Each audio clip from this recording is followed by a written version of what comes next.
Welcome to the Sedona Soul Sisters show, down-to-earth discussions on metaphysics, spirituality, paranormal, and healing topics. The Sedona Soul Sisters are the most trusted psychic mediums in Sedona, Arizona. We are Rosalind Reynolds, myself, Ivory Lanou, Terri-ann Russell, and Melissa Brace. We have offices in Sedona where we see clients from all over the world. Today's topic is connecting to your angels and guides. So we're going to talk to you about why that's important to do, and then we'll delve into specifics of how to do it. Anybody want to start with that, of why they think it's important to have that connection to angels and guides? Go ahead. You want your life to stay pretty calm, balanced, and focused. It's a really important aspect on a daily basis. And it keeps our frequency up. And it also maintains our connection, not just, with our angels, but also with our Creator. And we can always express our gratitude. I agree. And I want to specify, we're talking about your specific team of angels and guides. This is not about archangels.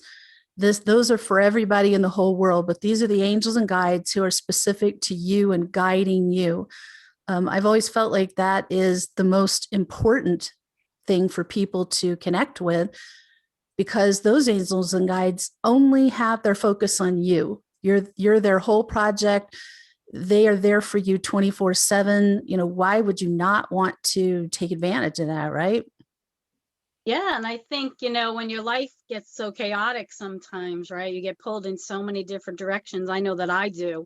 Having that connection to your higher self and your guides is really crucial to getting back into that balance. It sure is. And I know the people who already knew how to do this, and the ones who learned over the last 14 months have had an easier time getting through these times, these crazy pandemic, economic, anger, violence times, than other people. I think for me, one of the things when I tune into my team is I get instant calming, and it's a lot easier to face stressful situations. I also think it's important to realize that these angels have been with us since we arrived, since we make our presentation on the planet. And personally, I think before, when we are in utero, they're all around us. So this is a comforting connection and relationship. And it's also, if you get used to connecting with them, it becomes very much like your other relationships that you have, in that you feel an amazing sense of peace when you connect with them. Just tuning into that high frequency energy that your angels and guides have, just that alone is going to calm you, is going to balance you. And I think one of the biggest gifts from it is that when you build this relationship with your team, is that you get the guidance. To me, that's the number one thing, is the guidance. The more you learn about the guidance and how they're giving it to you and recognizing it, the more you get. I think it's that whole thing of starting to tune into the synchronicities of life. Well, there's synchronicities from your angels and guides too. And for me, sometimes I always said in the beginning, like, I don't do subtlety. So if you want me to know something, you sort of like have to hit me on the head.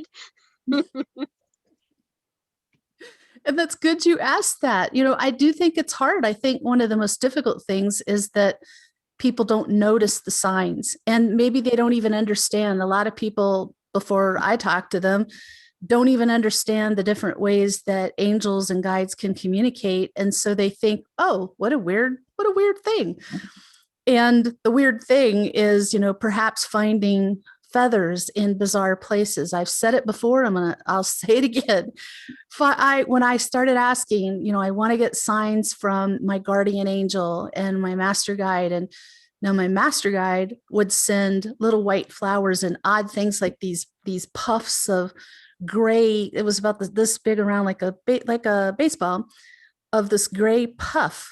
And they were rolling around on my enclosed patio down in Cave Creek. And I picked one up and I was holding it like this in my hand, and the breeze blew it and the fluff blew away. And there was a perfect little white feather laying in my palm. And that happened more than once. Those things hung around for a few days. I've never seen them before in my life anywhere and never saw them again. I have no idea what that was. Finding feathers in my butter dish and feathers in a closed jewelry case that hadn't been opened in years, and suddenly there's a little feather there. So it's not like walking along a path and finding a feather in front of you where there's birds everywhere. I think it's more of finding them in unusual places and repetitively. So that's just one thing, but there's so many different ways they reach out to us and try to get our attention. What else do we get from this connection to our angelic team, ladies? I get strength when I'm fading, when I'm starting to feel that energetically, I'm having a difficult time holding on to my strength of focus and my energy of power and intensity. So they're always there and they're supporting us. Absolutely. I think another thing you can gain from building this relationship is a lot of assistance in decision making. I find that it's kind of like for a psychic to go to a psychic, where you really just want confirmation because something's so close to you, you can't get a good read on it. So maybe that you need to leave a certain relationship behind, or you need to pursue a new career. And you feel that very strongly, but you want confirmation. When you have that relationship, the connection with your angels and guides, you can ask them and get an answer from them. And considering that they can see everything happening behind the scenes, everything that's going to happen in your life, that's powerful to get their confirmation of what you think is your next step in any aspect of life. I like that. You taught me that a long time ago. You said, just show me who this person truly is. And then you're always amazed that they just blurt out this odd thing all of a sudden. And they're like, I don't know why I said that. That was because I had been through a really toxic relationship where they were very good at covering up who they were. And I wanted to not see that negative side of them, let's face it. So I asked my angels when I started dating again. I said, please show me right away who this person truly is. And they would say, like, we'd be talking on the phone and they'd say the most outrageous thing, like rating women like thoroughbreds and sexually. And my eyes opened and they got really quiet and they said, I shouldn't have said that. And I said, nope. But I was thinking inside, I'm like, thank you, angels. I'd much rather know that before I get involved with a person than find out the hard way down the road. And it's happened so many times. Not just. And I think we don't ask for it, right? It was great that you were able to ask for it. I think sometimes we get so caught up in this life, this human life, that we forget to ask for help, and we do need help sometimes. So it's okay to ask for it. Oh, yeah. I don't care how enlightened you are. I don't care how far on the path you are. There's times that you need some assistance. There's times you need some input. And it's not that our angels get upset with us. Our angels and guides aren't upset with us if we don't build this connection, but they're joyous when we do. They want to be able to communicate with us. They want to be able to give us more guidance.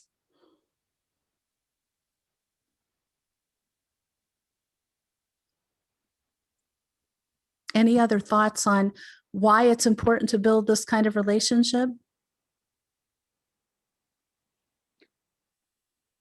For me, sometimes it's like the heart healing, and that connection with the divine is so important. I mean, that's the number one thing in my life, and that heart healing, and it brings that, like Ross said, the strength and kind of like protection and awareness, so awake, keeping me awake in my directions and things like that, and communications with other people and purposes, keeping me on track in my missions and understanding day by day, you know, like it's almost like someone's holding my hand when I feel alone.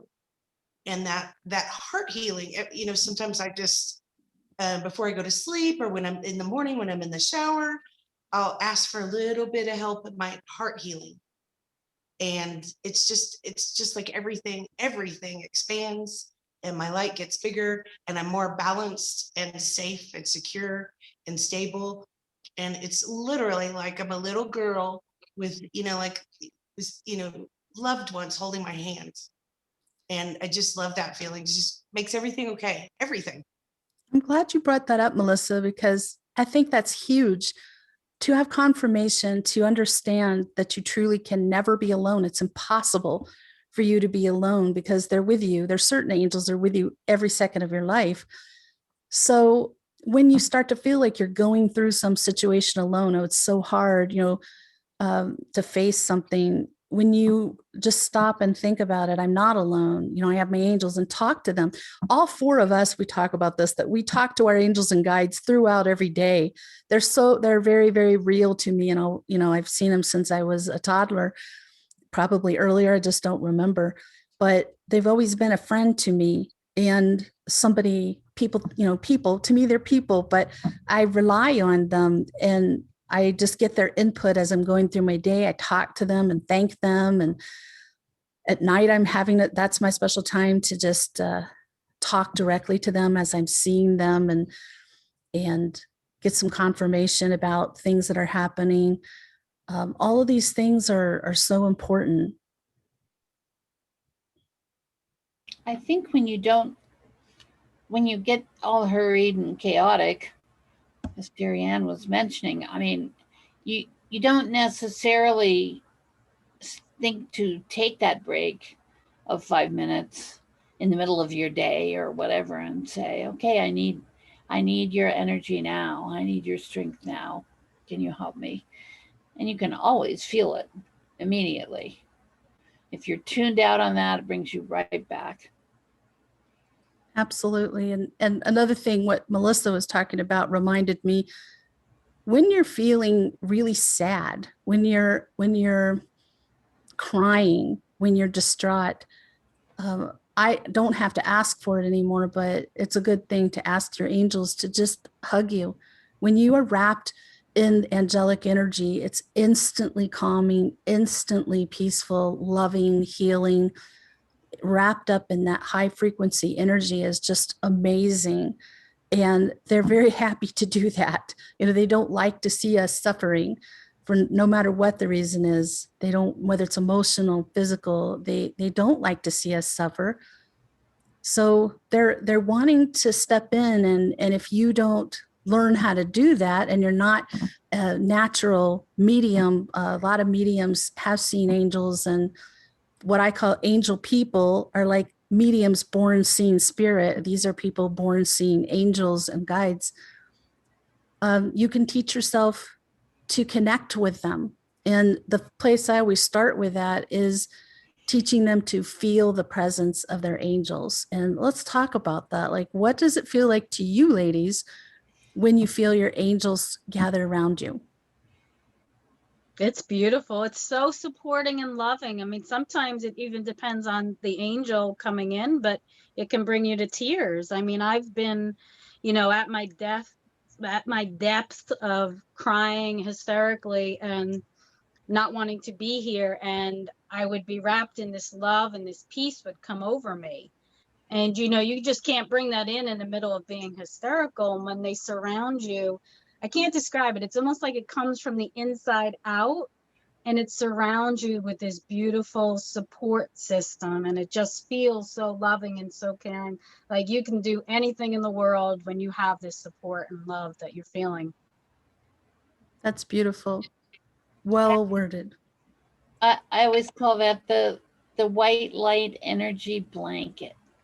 It feels like you're wrapped suddenly in a very warm and comforting blanket of light. Absolutely. What about you, Melissa? I also feel that very similarly. and that nourishment. It's one of my favorite signs. And sometimes I like to help people that are kind of coming into their abilities and gifts and spiritual talents. And I ask them, what do you feel in your body? And so one of my signs is, I call it the Jesus chills.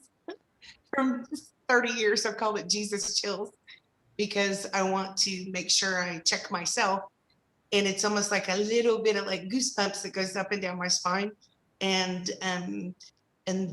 sometimes there's one just right in my stomach that's strong and feels good, like not like a scrunch, but also like a nurturing baby blanket of light in my tummy that says, yes, you're right on track.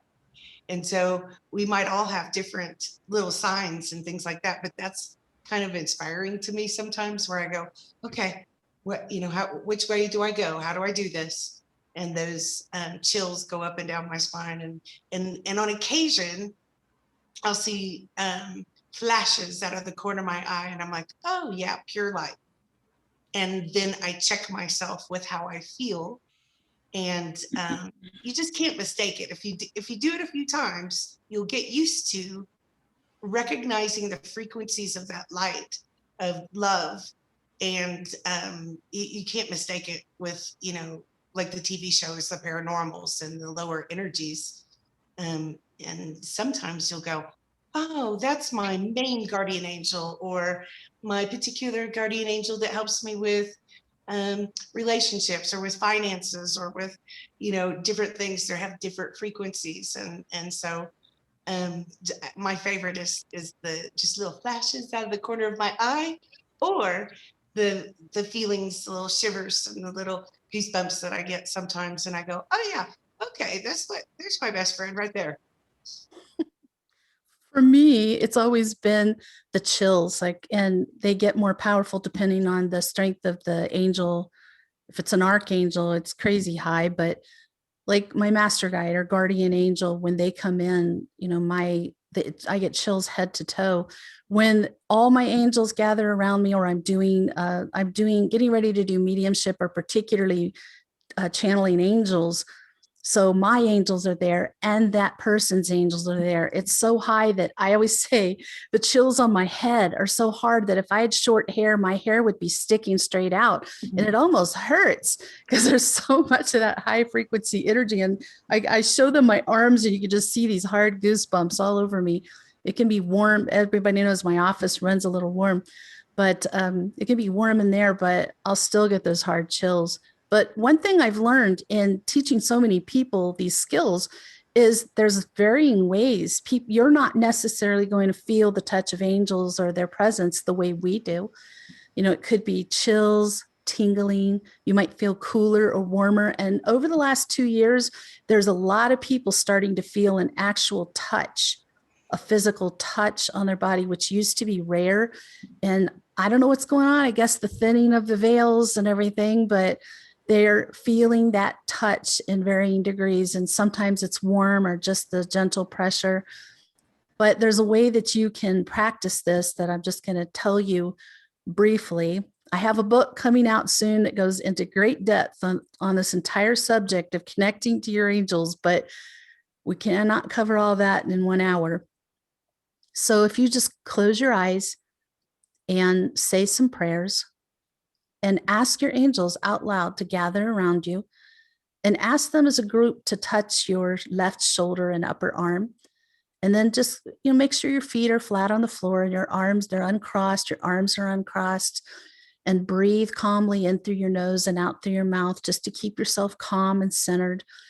Ask them to touch you there, and then just put your awareness on that part of your body for a few minutes. And if you don't feel anything, ask them to increase the energy of their touch and give it a few moments. I just felt them do that as I said that. And then see if you feel it. If you still don't feel it, don't despair. It doesn't mean you're never going to feel it. You just might have a little internal block that's keeping you from feeling that, but you can practice that Practice it every time you think about it, no more than once a day, and just for a few minutes. So you don't stress yourself out about it. When you're meant to feel it, you're going to feel it. Like Roz likes to tell us and remind us, she's got it ingrained in us, everything in its own time, right? It's all going to happen when it's meant to.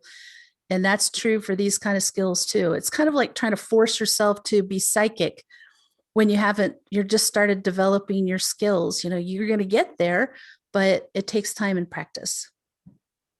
And I think as we do that clearing away and that healing, right, where we're unraveling some of those heavier layers or blocks. And so in the beginning, we may not notice it, but then as we sort of shift our frequency and learn and begin to expand, it becomes so much more easier. It's like it's second nature to you, which it should be. And Melissa, something else you said earlier, we should probably talk about, like you were mentioning, seeing your angels. To me, that's the easiest way to know who you're feeling the touch of, is when you can see them. And we should talk about that, because angels can come through. They can appear in a variety of ways. I've certainly seen them as winged beings with the long robes and flowing hair and beautiful faces. As I hit 12 or 13, though, that became more rare. And I don't know, I think, Roz, don't you see them that way all the time? Not all the time, but a lot of the time I do. Yeah.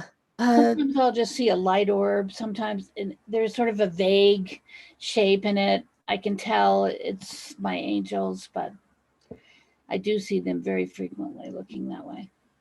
When I got upset in my junior high years, when I didn't see them very much like that anymore, and I thought my angels weren't around me, and I was seeing so many paranormal things and so many things were happening, I just was all confused. And plus I had hormones flying, let's face it. And I finally said, why am I not seeing my angels? Where are you? And they're like, you've been seeing us. We're right. They were coming through as these lights. And they told me that in the celestial realm, they are light beings, and that's the easiest way for them to come through. And after that time, I calmed down about it, because what does it matter how they come through to me and show themselves? What matters is I can see them, because I find that incredibly comforting. I love seeing their beautiful light. So, Melissa, why don't you talk about, like, you talked a little bit about it, but generally, what do angels look like to you? Well, one of my favorite questions that people ask sometimes, if they're brave enough to, is how did you get this way? When did this happen to you? How did you be the psychic medium person? And my very first memories were of when I was a little child. I think around 4, 5, 6, 7 years old, I would see a floating lady in my bedroom every few months. So that was my first memory or understanding of an angel. And she was floaty and sparkly and had the wavy hair, very colorful. And she would speak to me of God, of the light, of things to come. And I didn't know that would be any different. Like, other people weren't doing that. So that was my first image or visual or perception. And I believe they come in the way that we can perceive them that fits us. And the archangels, to me, over the years, come in almost like really gorgeous cartoon, rugged, strong beings. It's almost not like goofy cartoons, not like Goofy and Mickey Mouse, but more like rugged with big angel wings. So I do perceive some of them differently from each other. And sometimes they come in as big lights and just big lights, and sometimes patterns, even, the numbers, or, waves in the sky or in the clouds, or patterns.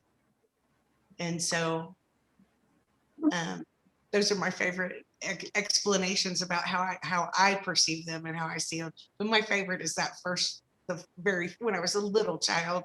It's so dorky, because when I was a little kid, I thought she was Glinda the Good Witch. I'm Glinda the Good Witch. Yeah. That's what my friends tell me. You are so Glinda the Good Witch. I said, I'm not a witch at all, but I like the pink dress. Do you see angels, Terri-ann? And the sparkly shoes. And the sparkly shoes, always the sparkly anything. You'd think I Always. was raised in Dallas. I was not.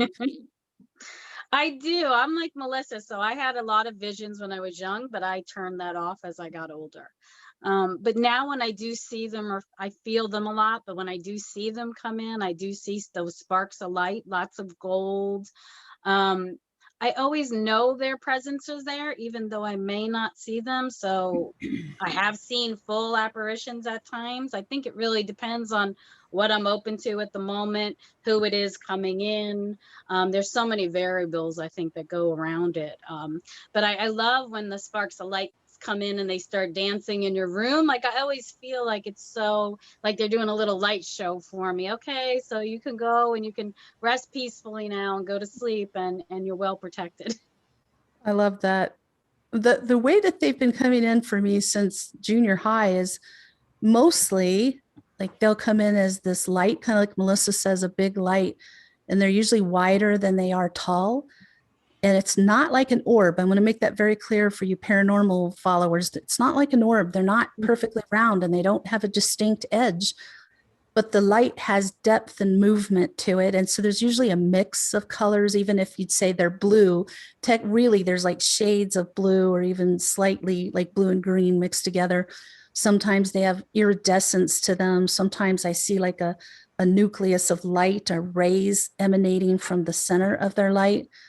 But my master guide would come in every night and get so large he'd be the size of the entire wall in my bedroom. And I did a little test when I stayed at a resort in Sedona before I moved to this area. It was a big room, and when my master guide came in, he still got to the size of the entire wall, which just blew me away. And and one thing happened: an archangel came while I was there, and the difference is that their light, it was Archangel Michael, and their light filled the entire room. And I remember telling Roz that there was this diagonal grid going through in this direction and then this direction through that royal blue light that completely filled the room, not just size of the wall, but like wall to wall, ceiling to floor, filled it, and the frequency was incredibly high. And then, then what they do now, though, is they just come in and get to be about 6 feet long, 4 feet high, and they slowly float, but they stay in my field of vision. But sometimes if I'm too tired or I'm sick and I can't talk to them at night, I will almost be asleep and I'll get this feeling and I open my eyes and one of them's like on the pillow next to mine. like they're right there. Hello. Like a foot away from my face, which makes me smile because it's nice that they're there, whether I'm up to communicating or not. And like you ladies are mentioning, let's talk about the sparks of light, which is generally how most people start seeing angels or even spirit. It's just easier for them to see the sparks of light and easier for them for angels to manifest that. I'm sure it doesn't take nearly the energy as showing as this winged, robed being. So do you see those often? That is so, Roz? Yeah. I was really thinking about this, and I see them, the three angels that have been with me since I was little. When I see them, sometimes they just look like regular people. Without the wings, they're just present. But other angels that come in and out, and I guess I need a lot of help because I get a lot of instruction. When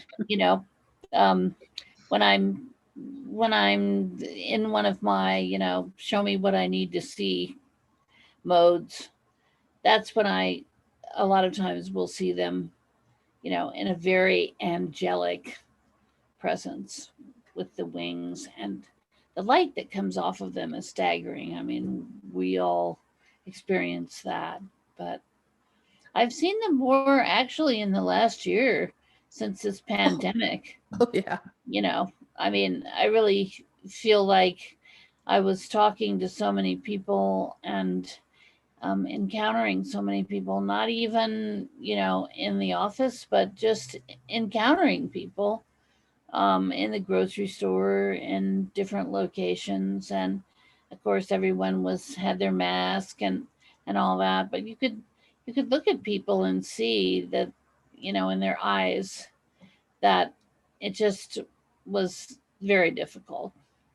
And I think, just being in that kind of situation and saying, bring them light, surround them, bring them light, and sending that was a different format too. You see those sparks, don't you, Melissa? I do. I see them every day. I Mhm. see them for myself. I see them. I've noticed that when I'm doing readings and I'm just going to talk only about angels right now, just angels and guides. So that kind of reading. And I'm tuning into this person and their team, and those little sparks of light come through. Inevitably, they're doing that because that's how they're appearing to this client. And I can tell them, hey, they're showing me these sparks of light, and that's something you can look for. And I will tell you that I don't know why it is, but it's not just my opinion. I've read this from lots of readers, have noticed it too, that it seems like people first see these things in their peripheral vision. And what I've heard from clients is they seem to see it in the left peripheral vision first. And I don't know what it is about that. I don't pretend to know. I just know I've heard it again and again and again. But when you see that, the angels don't care if you address them individually. It is nice to know their names and everything. And they know we resonate with names. But when you see that, you can just say, hello, angels. They love that. They just want you to acknowledge you're seeing them. And you'll see more of them and you'll hear more from them when you start doing that. Be friendly. I just saw one. You just saw it. I just saw one. Thank you. It's like, yes. And a curious thing that I've never really questioned when I'm doing, I've done mediumship for so many years, all my whole life. I just was sort of wired that way. When people first cross over and pass, I always see them with an angel. And like Ross said, they always look like a regular person. And I ask, like, is this your angel? And I remember years and years ago, I was over questioning, like, hey, why do you look like that? And so I guess the main thing is that I always saw them with the people that had just crossed over for about a month. And they would just step behind them, behind their shoulder, and kind of, help them on their journey in their transition. And they're quiet, but I always ask, like, hey, who are you? Are you an extra person? Who are you? And they look like me or you. Well, those angels can be like battery packs for a newly deceased spirit or a weakened spirit. It's not always newly deceased, but some spirit that just hasn't had time to get strong on the other side. And I know that if a spirit comes through in mediumship and I can tell they're very weak, if I say, hey, let's have a couple of your angels come through with you, boom, that energy lifts up really high and they're able to communicate, probably not as well as some spirit who are already strong on the other side, but at least they're able to communicate, which is wonderful for the loved one who's there just really needing to hear from them. So I know that they can take that energy from their angels on that side. You got the same angels, whether you're on the other side or in human form. Your main angels are your main angels. But another way that they show themselves, and I know I see this one a lot, I'm sure you ladies do too, those balls of light. It's hard to see with my background. Again, it's like usually between the size of a baseball and a softball. And sometimes they just sort of pop up in front of you, poof, and they're gone. Sometimes they zip across the room, or they could float like this. I have some on a film. My friend and I we're both so not technological. We're still trying to, a year and a half, 2 years later, we're still trying to figure out how to get it off her phone to my computer so I can post it online, but you can take photos of those things and they can be colored, they can be white, gold. I see those every bit as much as the sparks of light. And Roz, that's one of the things I'm seeing so much more of since the pandemic started. There have been some very powerful signs that have shown themselves during this time. And I've mentioned to a few people, like pay attention to what's going on around you, because, our logical mind just sees that and goes, what was that? Oh, I don't know. Yeah, weird. That's what I hear. Weird. Something must be wrong with my eyes. Yeah, and if you if you don't connect that, you're not getting the wisdom, you're not getting the knowledge, and they're not going to attempt more.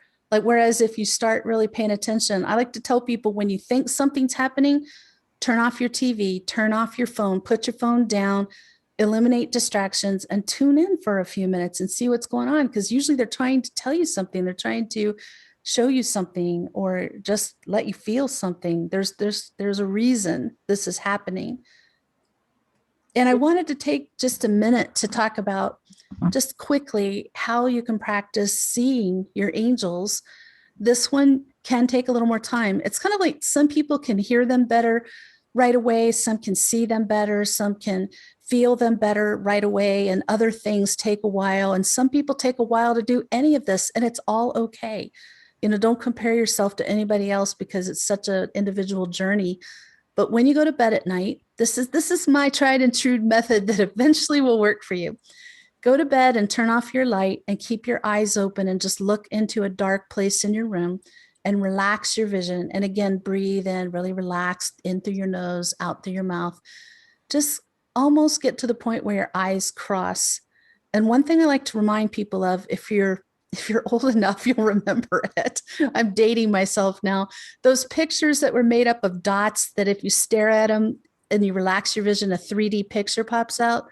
You need to do that with your eyes. A 3D pictures, we're not looking for a 3D picture to pop out of dots, but you're allowing your third eye then to see it. And it is your third eye, because you may see me like getting close to the screen. It's because I'm blind as a bat without my glasses. But I'm seeing these things really crystal clear from like 18 feet away. So I know it's my third eye I'm seeing it with. So you're going to see eventually a light will show up, and it's going to be not exactly, it's more oblong again, and wider than taller. And you're going to see a colored light. And some people get so excited when they finally see it. They tell me they sit up and they focus trying to see it, and it disappears, because then you're trying to see it with your human eyes again. But they stay, like, usually when my angels come in, they stay between 5 minutes and 40 minutes at a time. So just relax back down again, relax your vision, and it'll be there again. And try hard to keep your vision relaxed and just see what happens, and just practice this again. When you are ready to see them, you'll see them. And just practice for a few minutes. Don't stress yourself out about it. How do you ladies see them? Do you go through for me, it just happens. I don't have to go through all this anymore, but I know with teaching students, that's been the best method. Any thoughts on how you do that, or would advise? I just have to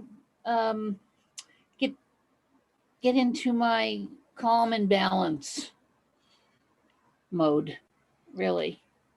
And that pretty much says it all for just about everything. It's true. If you're stressed, if you're anxious, if you're scared, it repels experiencing these things. We were talking about this yesterday. I had some lovely people come in for mediumship reading, but it turns out they were quite scared and anxious, and the spirit was coming in, but it was not really, there wasn't really talking a lot or showing very much. And I'm like, they feel like they could do it. But then I found out afterwards how scared and nervous they were. And it's interesting, because it just sort of makes it hard for spirit or angels to come through. So you have to get to a place where you want this. You have to sincerely want this if you want to develop these abilities. I always hear from people, they're in a reading, in a situation where it's mediumship. People will say, well, I'm afraid of what they're going to tell me. I'm afraid that they're going to tell me something bad. That's not really what they do. They, you know, they can definitely enlighten you as to everything that, you know, has the potential to be occurring, but they also do that in a format of helping us recognize that, you know, it's about our energy and how we respond to a lot of these things that determine our reaction to this. And that's really crucial, I think, our reaction. Um, I mean, I'm sure, as you mentioned, you've had people come in who literally are shaking, they're trembling, they're so frightened. And it's it's always helpful to just kind of remind them, hey, they're here to assist you, to resolve something for you, to provide you with information that you need. So it's not anything to go into abject fear about. And the angels really come in on a lot of those readings because they're comforting. Oh, yeah. You know, in a mediumship reading. And my mediumship readings are pretty interesting because people can just decide, okay, boom, the door opens and there they are. I don't necessarily call them in, they just decide to arrive. And they have some reason that they're coming through. And the angels always are present. And talk about the sparkling and the orbs and the amazing light frequencies that go on. So it's very powerful. That's been happening for me too. Like the last 5 years. Before that, if I did an angel reading, angels were there, but nothing else. Then they started coming in during my healing sessions I did at that time. Angels were coming in. I'm like, interesting. Then they were always there for mediumship. Then they started coming in for psychic readings. And now everything I do, the angels are chiming in, seconding their thoughts on something or emphasizing how important it is, or just like zooming in and surrounding me with all their energy. And I tell my clients, I'm like, I hope you're okay with angels because they're just going to come through. It's not like it's the open door policy, apparently, we've got going at Sedona Soul Sisters. I don't know. Does that happen for you, Melissa? I thought so. In a lot of different ways too. I don't always visually see them, but I feel them, and different ways of perceiving them and receiving them. And I kind of like that because it's to be so empathic and seeing our guides, which our guides could be our loved ones that are passed also. So perceiving them all day, every day is just a little bit tiring. So they come in different ways. And sometimes when I'm doing readings, I will put a pen in my hand and just jot little squiggles and circles and hearts and squares and different, sometimes sacred geometries and signs on a notebook pad. And I'm not ever paying attention, but one of the signs that my angels are there is that they draw a flower and they say, love is here. And then I receive, kind of like a heart opening, and I can feel that frequency. So that's another one. So if you are not seeing them at the moment, maybe you could put a pen in your hand and ask for the sign and feel it and work with it. And that's another way that is just overwhelming truth that can come in with your angels. I like that automatic writing with your angels. Why not? You can do that for so many different purposes. It's And crazy. We should probably do a show about that sometime. That would be a great topic. Think about how flowers always, we talked about this when we were talking about sacred geometry the other day. Flowers are geometric. And when you look at flowers, snowflakes, I mean, sometimes I'll be doodling and I'll be drawing snowflakes all of a sudden. all of those things have a sacred geometric pattern. Mhm. So we are being communicated with in our mind, and it's coming out in the format of the picture that we draw. So I think that's really powerful, Melissa. It's a big topic, this whole thing with our connecting with our angels and how to gain the most from it. And they want us to, but the hardest one for most people is to hear their angels. And it'll be so funny because eventually they're going to realize they've been hearing them all along. And I just want to tell you that most people just hear them as thoughts in their head. So their question to me is always, well, how do I know if it's an angel talking versus my own thought? Is it in context to your thinking? For instance, I can remember writing a grocery list and I was trying to think what all I needed. And I was hearing, you need to call blah, blah, blah, and it's like, I hadn't thought about that person in a long time. I'm like, what's this? Okay, I guess I need to do that. Or I was really like in a terrible place mentally and emotionally. And I'm hearing in my head, you need to write a book. You need to host a talk show. And I'm like, I'm just trying to get through each day.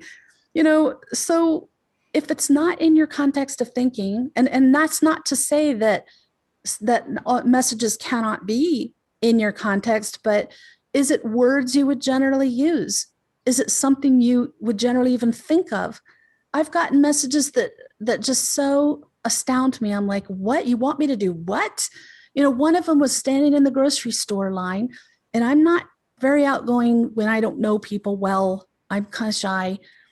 They're probably thinking, yeah, right, but I really am. And my angels are saying, talk to the man behind you. He was like 2 people behind me in line at the checkout. I turn and it's an elderly man. I don't want to talk to that strange man. They're like, you need to talk to that man. And I knew it was them because I would never do that. I would never think of something like that on my own if I didn't visibly see. Well, I finally did. Like after he came through line, I asked if I could talk to him, and it turned out that his wife had passed, and the angels just wanted to give him some messages about her. And he was so thankful. At first, I think he thought I might be trying to sell him something, but then he was crying because he was thankful and grateful. So I was glad I listened. But when you start realizing you're getting these messages, it's very helpful. Write them down. I like to write the date, the time, and what I heard, because you may not be in a position to act on it, but I guarantee you, your angels are not going to let up on this. If it's important for you to do it, to take a class, to call somebody, to talk to somebody, to connect with something, to do something specific, they're going to be talking to you about it until you do it. So write it down so you can keep track. If you keep getting the same message, that helps reinforce it for you too. Okay, these are angelic messages. And please, please take my advice, having learned the hard way, going through 2 horrific dark nights of the soul. You don't want to go through that. If I had after the first one, just listen to what my angels told me, even if I didn't like it, even if I didn't want to hear them, I would have avoided the worst one, the second one. I won't do it a 3rd time. So if they're telling you something, it is for your best and highest good. And sometimes you don't want to do what they tell you to do. And that's a really good point. And also the story. I mean, we frequently will be out somewhere minding our own business, doing whatever we're doing.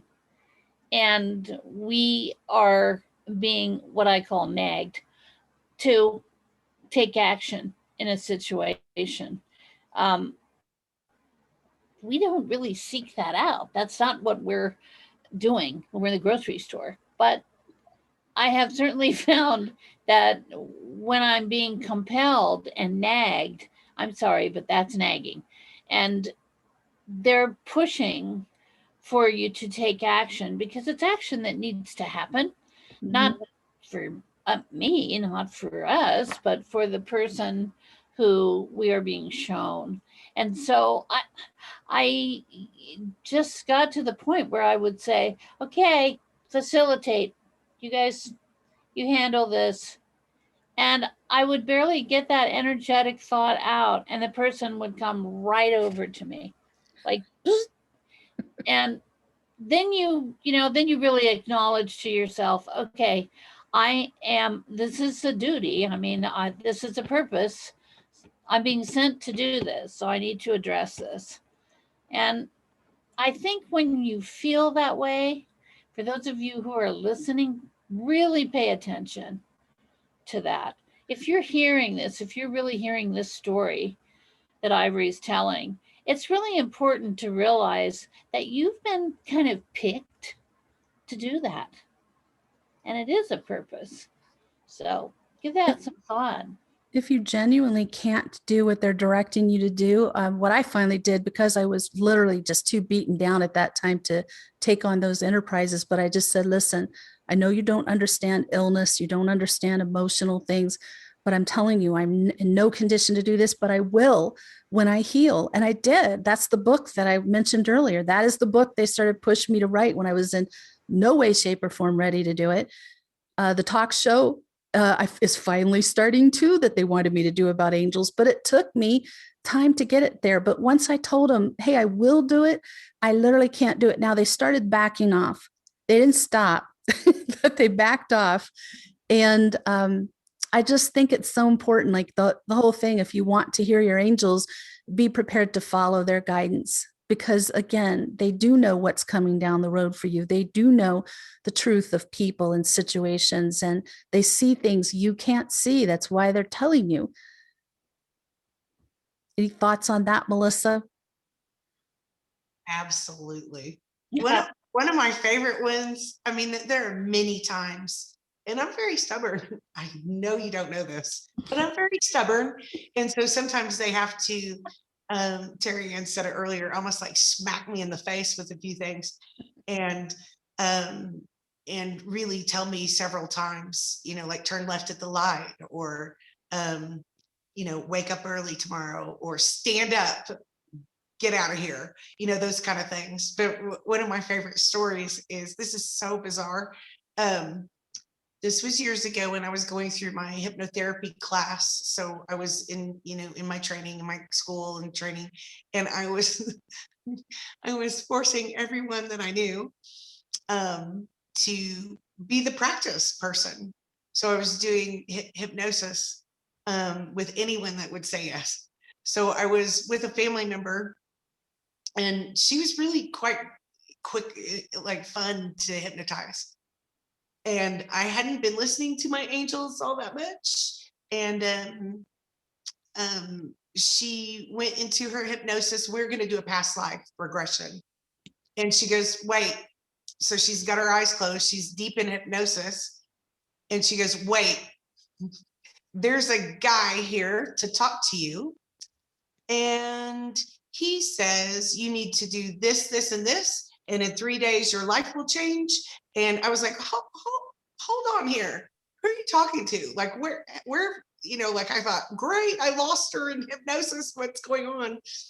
And she says, he knows you. And it turns out that when it, like, again, like Rouse said earlier, one of my main guardian angels looks like a guy that's 30, 35. And he has brown hair, and he's very casual looking. And I don't always ask their names, but his name is Justin. And I'm like, really? This is what I get? What my main guardian angel is, Justin wearing jeans? Okay. And she described him in the hypnosis that day as the person. And she kept going, I think he's an angel. I think he's an angel. She's got her eyes closed. She didn't know what she's talking about. And she described him with the jeans and the brown hair. And she said specific things. And at that time I was in trauma and trying to heal and trying to work on attachments and soul retrievals on myself and healing and all kinds of things, because there was a lot of crime being directed at me. And he told me what to do, and I got out. And he said, within 3 days, if you follow these instructions, within 3 days, your whole life is going to change. And it did. And it was boom. And that was the most poignant, bizarre way that my grouping of guides and guardian angels came through to talk. I was like, whoa.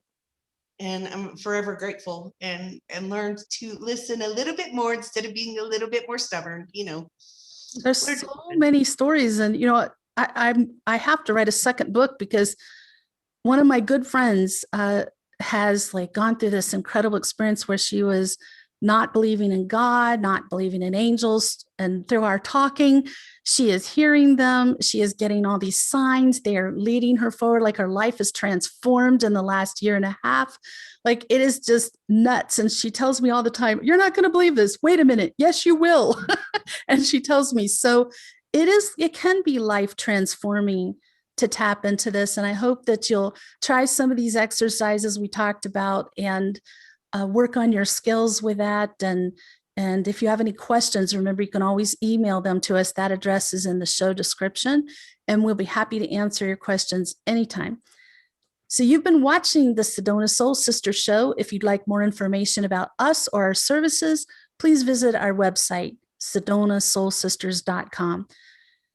And tune in next Friday when the topic is called to serve. And that is about knowing you have a mission, a purpose, what that means, and finding it. So until then, we hope you have an enlightening week.